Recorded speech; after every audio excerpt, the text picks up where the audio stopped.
Enfin en présentiel, enfin après 4 années distanciel de droit, je suis acceptée dans une université et j'ai fait mes premiers pas à Paris-Saclay.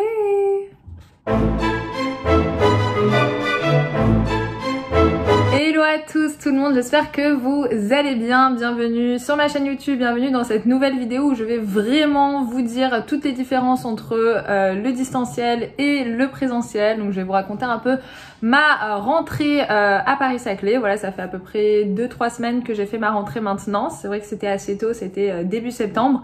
Et franchement, j'ai plein de choses à vous dire. Avant ça, je sais pas si vous êtes abonnés au compte Instagram, mais il y a bientôt un live, un grand live qui se prépare parce que cette fois-ci nous sommes nombreux sur le compte Instagram, on est plus de 200. Donc je vais essayer de faire un grand live où vous pourrez vraiment me poser toutes vos questions, on pourra un peu parler de votre rentrée, de vous, où êtes-vous en ce moment, qu'est-ce que vous faites, pour que je sache à peu près et que je prenne de vos nouvelles. Donc voilà, n'hésitez pas à vous connecter sur ce compte Instagram, à vous connecter sur la page Facebook et à vous abonner bien sûr à cette chaîne. Allez, c'est parti, on commence avec les principales différences entre le présentiel et le distanciel. Alors tout d'abord, avant d'évoquer les principales différences, c'est vrai que je tenais un peu à vous rappeler mon cursus. Voilà, moi c'est vrai que je suis pas une étudiante lambda entre guillemets, j'ai vraiment fait 4 années par correspondance avec Paris 1 Sorbonne, donc avec le CAVEJ. D'ailleurs le CAVEJ, ce n'est plus le CAVEJ, c'est l'IED. Donc c'est une sorte de plateforme en fait numérique dans laquelle vous avez des cours et que vous pouvez apprendre tout au long de l'année. Donc je n'ai pas fait ce choix volontairement, encore une fois, c'était plutôt un choix par défaut parce que j'avais pas d'autre solution. Je vous invite à revoir, si vous êtes nouveau sur ma chaîne YouTube, à revoir ces vidéos là qui sont juste là et qui voilà, ou dans lesquelles je raconte mon parcours en correspondance et pourquoi j'ai fait un parcours en correspondance. Bref, tout ça c'est du passé et parce que je suis enfin inscrite en présentiel. Donc voilà, tout d'abord j'ai postulé après un M1 au CAVEJ, un M1 de droit privé, j'ai postulé. Alors c'est vrai que j'étais vraiment hyper angoissée parce que la sélection est rude pour passer en M2. Et il faut vraiment avoir un très bon dossier, se démarquer des autres, avoir fait plein de stages. Et c'est vrai que je me suis dit, oulala, ça se trouve, je vais pas être acceptée. J'avais vraiment très peur. Et j'ai vraiment croisé les doigts, j'ai fait une bête de lettre de motivation, j'ai essayé d'avoir les meilleures notes possibles au second semestre. Et au final, après des mois d'attente, j'ai enfin été acceptée à Paris-Saclay. C'est vrai que je vous avais aussi dit que j'avais postulé à Paris 1 Sorbonne, mais je n'ai pas été acceptée. J'avais postulé dans un master en droit du numérique et c'était vraiment un master auquel je rêvais parce que moi, voilà, je vais me spécialiser dans le droit du numérique, un peu le droit aussi de la propriété intellectuelle, etc. Et j'avais fait un entretien, ça s'était très bien passé, mais à la fin, le professeur m'avait dit, bah écoutez, c'est vrai que ce qui me dérange un peu, c'est que vous venez du CAVEJ, donc on va réfléchir à ça et puis on reviendra vers vous. Sauf que elle est jamais revenue vers moi.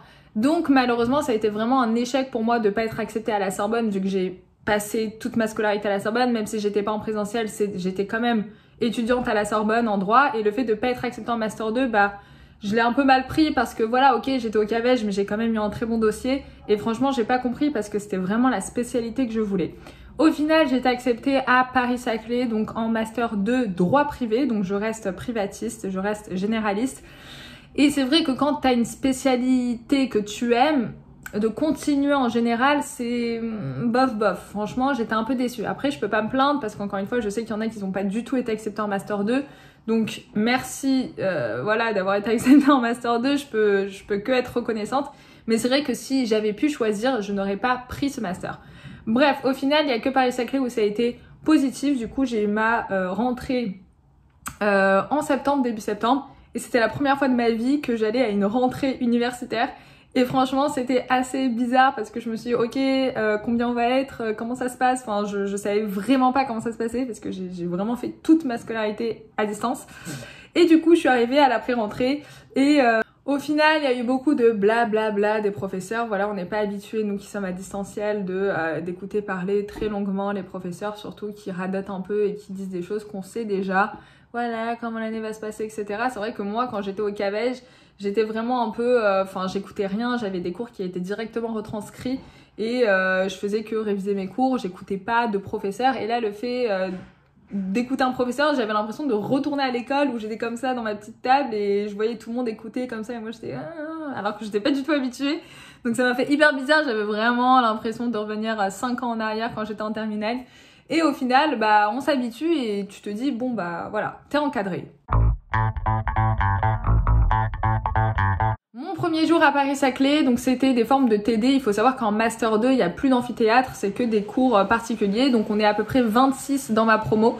Et c'est vrai que voilà, c'était un peu compliqué le début parce que en fait c'est dur de se remettre quand vous avez fait toutes vos années à distanciel et là d'avoir un professeur qui va archi vite où vous devez écrire tous les cours, etc.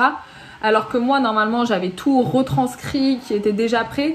Là, faut écrire les cours. Donc, limite, j'ai eu l'idée, je me suis dit, bon, tu sais quoi, j'écris pas les cours et quelqu'un passera son cours. J'avais encore la tactique, la stratégie du cavège. Mais alors que non, au final, on voit que le cours, bah, c'est hyper individuel et que limite, quand tu demandes, est-ce que tu peux me passer ton cours? Bah non, en fait, si tu l'as pas écrit, tu te débrouilles. Et j'étais en mode, ok, c'est un peu chacun pour soi. Donc, ça m'a un peu rappelé le cavège. Je me suis dit, bah, au final, c'est pas si différent distance et présentiel parce que c'est vraiment chacun pour soi, chacun son cours, chacun sa stratégie de compréhension, etc. Donc voilà, ça c'était vraiment le point similaire. La principale différence, c'est la charge de travail. C'est vrai que moi j'ai beaucoup d'heures de pause. Donc par exemple, j'ai un cours qui se termine à midi et le prochain qui est à 16h. Donc qu'est-ce que tu vas faire pendant 4 heures? Bah au final, tu penses que tu peux aller boire un café, chiller, etc. Mais non, pas du tout. La promo te rappelle à l'ordre et te dit que pendant ce laps de temps, il faut que tu ailles travailler. Donc après avoir déjeuné en speed, toute la promo se dirige vers la bibliothèque pour aller travailler. Et moi, je suis un peu en mode ah oui, d'accord. Donc déjà, moi je suis pas du tout bibliothèque. Voilà, j'aime pas travailler à la BU, il y a toujours quelqu'un qui mange à côté de moi ou qui fait du bruit en tapant du clavier, donc ça me stresse. Ou bien, je me rappelle une fois, il y avait quelqu'un qui respirait archi fort. Bref, moi j'aime bien travailler. Quand je travaille, j'aime bien être seule en fait, chez moi, dans mon confort, seule. J'arrive pas à travailler quand il y a les autres et encore plus des amis ou quoi que ce soit. Et c'est vrai que là, pendant ces heures de pause, toute la promo va à la BU et fait que travailler. Et moi, je suis en mode ah oui, d'accord, quand même, ok. Et je peux pas la jouer solo en mode bah non, moi je vais aller là parce que sinon tu t'intègres pas. Donc t'es obligé de t'intégrer et voilà, c'est compliqué. Et des fois, ça me manque un peu ma liberté entre guillemets au cavège. L'autre différence, c'est bien évidemment les professeurs qui t'encadrent, qui t'épaulent, qui te rassurent. Ça, c'est franchement super. Il faut savoir qu'à distanciel, on n'a pas trop de professeurs qui sont là pour nous. À la rigueur, avant le Covid, on pouvait aller voir les professeurs, mais à certains créneaux horaires, c'était très limité. De 13 à 16 heures, il fallait voir le professeur. Et encore, s'il y avait quelqu'un qui était là, tu devais attendre qu'il ait fini avec l'élève. Enfin, c'était un peu une galère, alors que là, t'as les professeurs qui sont en face de toi, qui t'apprennent le droit en vrai, en direct. À la fin du cours, tu peux aller les voir si t'as pas compris quelque chose, ou même ta promo, tout simplement, les camarades de droit qui t'entourent, si t'as pas compris quelque chose, ils te l'expliquent. Donc franchement, t'as ça qui manque à distance. À distance, t'es un peu seul. Le professeur, t'essayes de lui envoyer un mail, mais ça se trouve, il va te répondre la semaine d'après, alors que t'as vraiment besoin d'une réponse maintenant, immédiate. Et vraiment le luxe entre guillemets quand t'es en présentiel, c'est que t'as des professeurs qui sont à disposition, qui peuvent t'expliquer. En plus, c'est pas n'importe quel professeur. Moi, le mien, il est vraiment agrégé en droit, il est avocat en même temps. Enfin, donc c'est des professeurs super diplômés, etc. Donc franchement, ça c'est vraiment un point très très positif quand tu es à distanciel.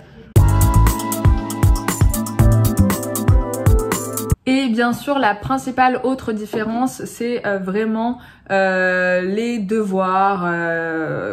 T'en as tout le temps. Voilà, ça veut dire que dès que tu termines un cours, alors pour le prochain cours, vous devez avoir fait ça, tel tableau, tel cas pratique, tel nanan. Et là, je me dis, oh putain, ok d'accord, ça c'est vraiment l'école, c'est vraiment l'université.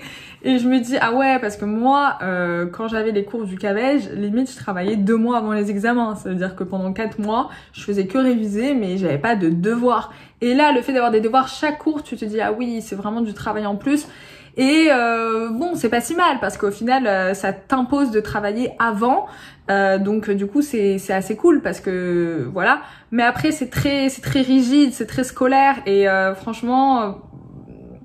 je sais pas, moi je me sens très libre et c'est vrai que chaque cours, à chaque fois je viens et tout le monde me dit alors Naomi tu as fait ce devoir, tu as fait ça, je suis en mode bah non, je vais le faire pendant la pause. Vous voyez, j'ai encore cet esprit libertin entre guillemets où bah je travaille quand je veux et c'est vrai que j'ai du mal à m'adapter à ce cursus présentiel où vraiment je dois, bah non, je dois faire mes devoirs, je dois être régulière et voilà. Après, même à l'école, moi, j'étais pas une très grande bosseuse. J'ai jamais été une très grande bosseuse. Je l'ai dit à travers de nombreuses vidéos. Je n'ai jamais beaucoup travaillé. Je suis plutôt la meuf qui va travailler genre un jour avant le contrôle. Enfin, bon, pas un jour quand même pas, mais une semaine avant le contrôle, alors qu'il y en a, ils vont s'y mettre des mois à l'avance.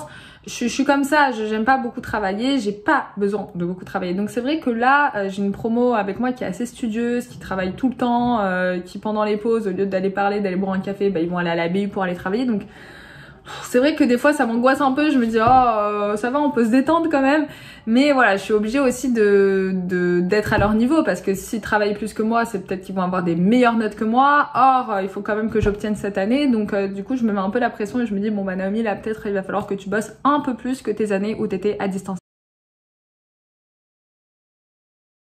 En tout cas, pour l'université Paris-Saclay, franchement, c'est une très bonne université. À ce qui paraît, c'est une université qui se classe juste après Paris-Sorbonne et Assas. Donc, ça veut dire que c'est la 3e meilleure université en droit à Paris. Donc, franchement, je suis hyper contente d'être dans cette université. Le seul point négatif de Paris-Saclay, parce qu'il y a toujours des points négatifs, c'est vraiment la localisation. Ça se situe limite à côté de l'aéroport d'Orly, donc c'est vraiment dans le sud-sud-sud. La station de RER, c'est Robinson. Et voilà, le RER 1, le RER B, le matin, on connaît ce que c'est, ça donne à peu près ça. Mesdames et messieurs, bonjour, votre attention s'il vous plaît. Suite à un accident grave de personnes en gare de l'Interclassement, le ça déchauffe un peu, d'ailleurs je suis la seule à dire est-ce qu'on peut faire des fois des cours en matin, en distanciel, et tout le monde me regarde en distanciel. Les pauvres ils ont traumatisé de l'année dernière avec le Covid, du coup ils veulent faire que des cours en présentiel. Mais allez vous taper le RER B tous les matins, sachant que dans le RER B, tout le temps il y a des... C'est quoi ces bruits?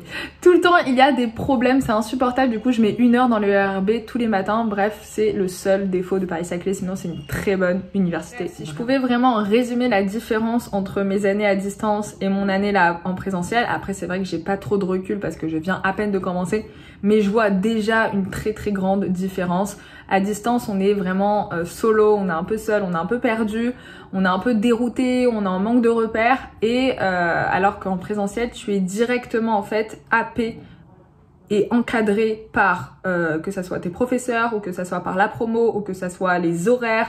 Enfin voilà, t'es complètement dans une autre organisation. Au CAVEJ, t'es laissé à toi-même, c'est toi qui dois gérer ton temps, quand tu travailles, quand tu t'y mets, etc. Alors que en présentiel, t'as pas ton mot à dire. En fait, tout est encadré, tu dois venir à telle heure, tu dois faire tel devoir à telle date. Donc en fait, c'est vrai que c'est difficile la transition entre les deux, de passer de rien au tout. Et ça peut être compliqué et je peux comprendre en fait ce que m'avait dit ma professeure quand elle disait c'est vrai que des fois il y en a qui passent du CAVEJ en présentiel et qui sont pas prêts à avoir un mode d'emploi très organisé, et je vois ce qu'elle veut dire. C'est vrai que quand on a l'habitude de travailler de façon complètement isolée des autres, complètement indépendante et libre, se retrouver tout d'un coup avec plein de charges où tout le monde te demande alors t'as fait ton devoir, et ben, des fois ça te fait peur et c'est vrai que t'es un peu à la masse par rapport aux autres. Moi je vois que les étudiants de ma promo ils travaillent au jour le jour alors que moi des fois je suis hyper en retard, et je le vois que ça c'est un peu à cause entre guillemets du CAVEJ parce que j'ai l'habitude de travailler quand j'ai envie et pas quand on me le demande, donc ça c'est un peu compliqué. Mais voilà, je sais que c'est ma dernière année de droit, c'est le master 2, donc voilà, c'est pas le moment de dire bah non je travaille quand j'en ai envie. Je sais qu'il faut que je m'adapte et que même si c'est compliqué, bah il va falloir le faire.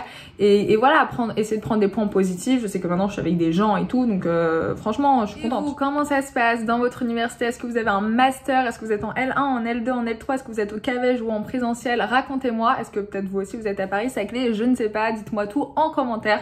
En tout cas, la prochaine vidéo que je sortirai, ça sera sur mes stages que j'ai fait. Je sais que c'est une vidéo que vous attendez depuis longtemps. Sur les stages que j'ai fait en cabinet d'avocat, je vous raconterai un peu comment ça se passe en cabinet d'avocat, c'est assez spécial. Donc j'ai hâte de vous raconter tout ça. Voilà. Du coup, je vous dis à bientôt pour la prochaine vidéo. Bye!